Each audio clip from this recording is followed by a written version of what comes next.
안녕하십니까, 반갑습니다. 오늘도 저와 함께 쉬운 독해 시간 가져보도록 할 텐데요. 첫 번째 문장 살펴보도록 하겠습니다. 첫 번째 문장은 For the first day of class로 시작하네요. 보통 우리가 문장이 시작할 때 이렇게 주어로 먼저 시작을 했잖아요. 그런데 이렇게 언제라고 알려주는 이런 시간이나 장소가 영어 문장 앞쪽에 나오는 경우가 종종 있습니다. 영어는 뭔가를 강조하고 싶을 때에는 그 강조하고 싶은 문장이나 단어들을 앞쪽에 배치하는 경우가 많은데, 역시나 이 문장에서도 마찬가지로 특별한 날 같은 경우는 강조하기 위해서 앞에 사용한 경우거든요.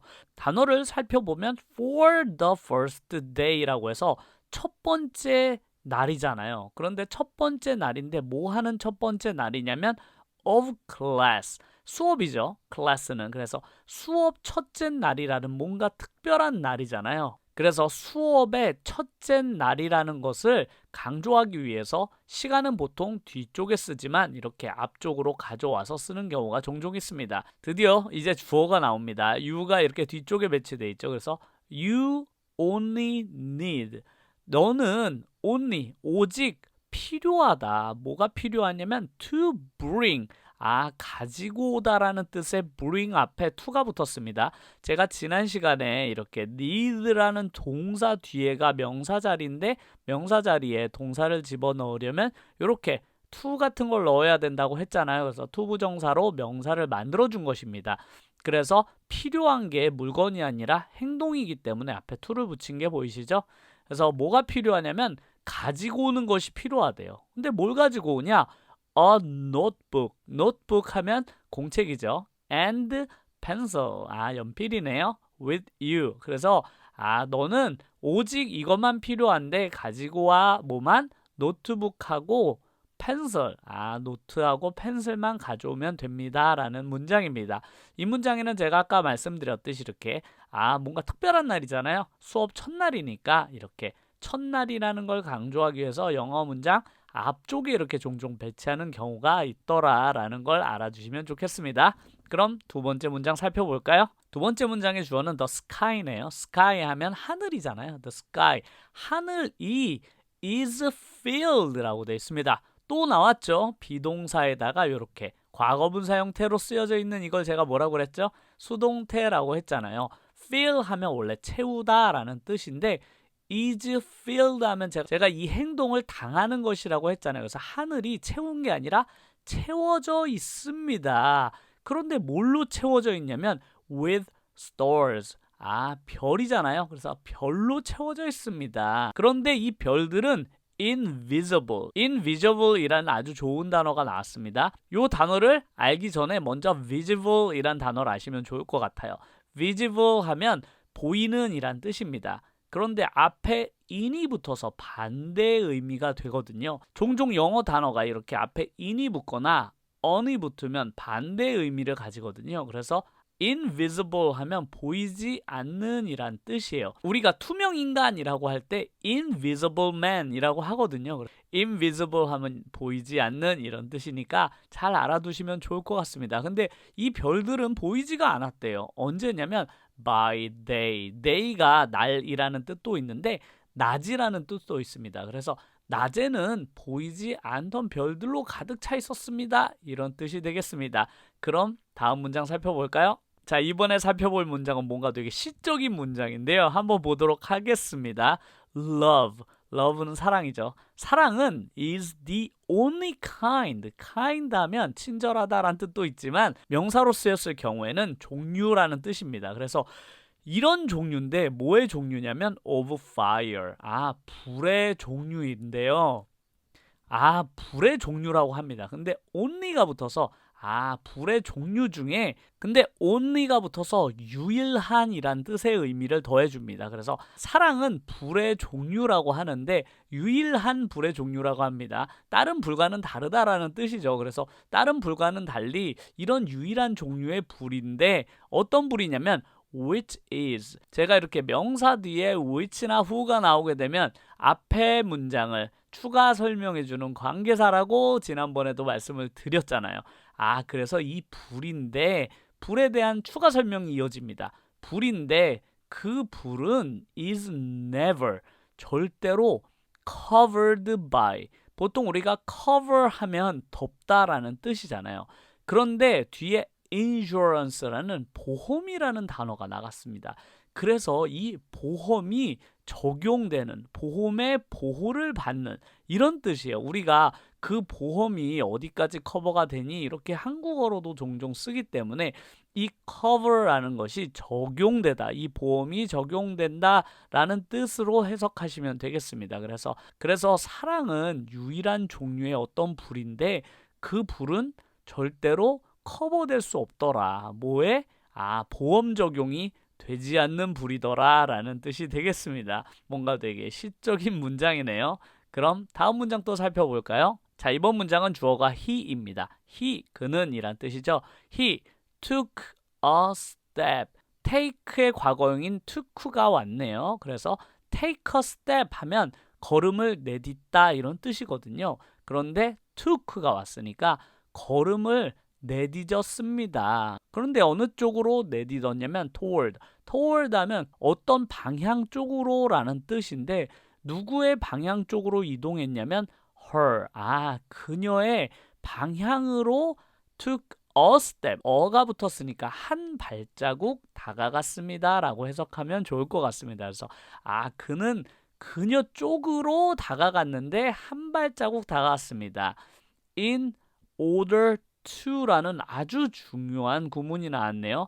in order to라는 것은 뭐뭐 하기 위하여 라는 뜻입니다. 정말 많이 쓰이니까 꼭 알아두시면 좋을 것 같아요. 그래서 in order to 뭐 하기 위해서 다가갔냐면 better hear. better는 더 낫다란 뜻이잖아요. 근데 hear는 듣다니까 더 잘 듣기 위해서 다가갔다고 합니다. 그런데 뭘 더 잘 듣냐면 what은 종종 문장에서 질문이 아닌 경우에는 뭐뭐 하는 것이라고 해석하시면 됩니다. 이 문장에서도 역시 질문이 아니기 때문에 그녀가 was saying은 말하다잖아요. 그래서 그녀가 말하는 것을 잘 듣기 위해서 in order to 한 발자국 앞으로 다가섰습니다가 바로 제가 이 문장을 번역을 한 거예요. 하지만 제가 늘 말씀드렸듯이 영어 문장을 읽으실 때는 번역을 하시면 안 됩니다. 제가 지금 문장을 자연스럽게 읽어드리려고 하니까 번역을 할 수밖에 없었지만 읽을 때는 그냥 머릿속으로 우리가 이해만 하면 되잖아요. 남들한테 이 문장을 설명할 필요가 없으면 우리가 이 문장 그냥 읽으면 되기 때문에 읽고 이해하기 위해서는 순서대로 읽는 것이 훨씬 더 중요합니다. 그래서 그는 took a step 다가갔네. 어느 쪽으로 다가갔냐면 toward her 그쪽으로. 그런데 in order to가 나왔네. 뭐 하기 위해서 다가갔냐면 better hear. 더 잘 듣기 위해서 다가갔구나. 근데 뭘 들으려고 했을까? 그녀가 말하는 걸 이렇게 그냥 머릿속으로 이해하면서 넘어가시면 훨씬 더 빠르고 정확하게 읽어내실 수가 있습니다. 그러면 마지막 문장 한번 살펴볼까요? 자, 주어는 the father입니다. father 하면 아버지죠. 아버지는 뭐 했냐면 began 했다고 합니다. begin의 과거형인 began이죠. begin은 시작하다라는 뜻이니까 뭔가를 시작하셨대요. 그런데 뭘 시작했냐면 to shake. shake 하면 떨다라는 뜻이거든요. 그런데 그 다음 자리에 shake라는 또 동사가 나오니까 앞에 to를 붙인 거 보이시죠? 이제 이런 것들이 좀 눈에 익으시죠? 동사 다음에 또 동사를 쓸 수는 없으니까 여기다 to를 붙여서 명사를 만드는구나. 이런 식으로 그냥 이런 거 특별한 게 아니거든요. 그냥 투부정사라는 건데 명사 자리에다 동사를 또 쓸 수가 없으니까 앞에 to를 붙였구나. 이렇게 생각하시면 되겠습니다. 그래서 아버지는 시작했는데 뭘 시작했냐면 떨기 시작했대요. with anger. 근데 왜 떨었냐면 anger, 화잖아요. 화가 난다 이런 건데 화가 나서 막 떨었다고 합니다. when he was told. when은 질문이 아닐 땐 제가 뭐라고 해석한다고 했죠? 뭐뭐 할 때라고 해석한다고 했잖아요. 실제로 너무나 많이 쓰이기 때문에 무조건 문장 중간에 이렇게 when이 나왔는데 질문이 아닐 때는 그냥 때로 해석하시면 됩니다. 그래서 뭐 할 때냐면 he was told. was told 뭔가 익숙하죠? 자꾸 나오죠. 이런 거.